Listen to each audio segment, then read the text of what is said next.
Hi, I'm Stacy Jagger. I'm a licensed marriage and family therapist and registered play therapist and the author of A Letter from Emma.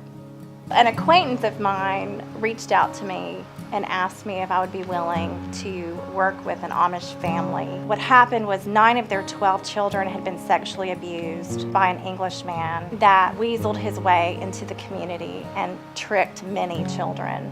When I started working with the family, 9 of the 12 children, they wouldn't even leave their homes. Many of the girls wouldn't get out of the bed. They were extremely depressed.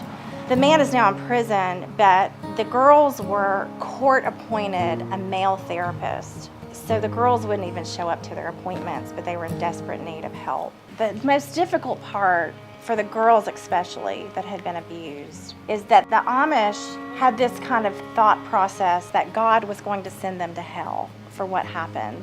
Forgiveness of this person that had hurt them for so long came much easier than their ability to wrap their heads around a gracious, loving God who was so heartbroken over what had happened to them.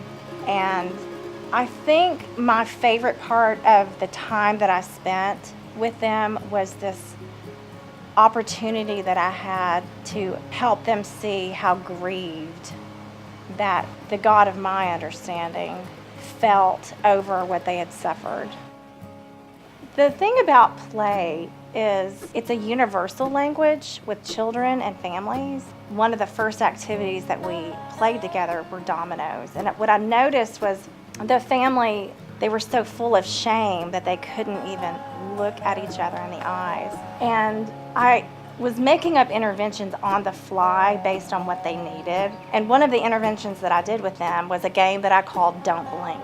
So I had the whole family, I think there was 14 of them in my group room, and I had them standing face to face in line, kind of like a square dance situation, but I wasn't teaching them to dance, I promise. So they were looking at each other in the eyes, and I said, whoever blinks first, that person has to take a step back and the other person has to step forward. And then we would change partners. And the whole reason behind the Don't Blink game was because I noticed that the whole family had stopped connecting. They had stopped having connecting conversations. They had stopped really looking at each other. And just the laughter that came from the Don't Blink game started to lower their anxiety and increase their ability to connect. One of my favorite sessions, we did what I call Color My Mountain. And I simply talk about how we're going to climb a mountain together, and we're going to start at the bottom of the mountain, and we're going to talk about what it's going to feel like at the top. And I'll draw a mountain for them. They'll pick out a color for happy and sad and mad and worried and scared. Then they'll color in their mountain of, as they're climbing this mountain with me and with their family, what does their mountain consist of? How much of their mountain feels happy? How much feels sad? How much feels mad, worried, and scared? And then I'll pair them up and have them switch their mountains and talk to each other with active listening. This is what makes me feel happy, and this is what makes me feel sad and mad and worried and scared, and on and on.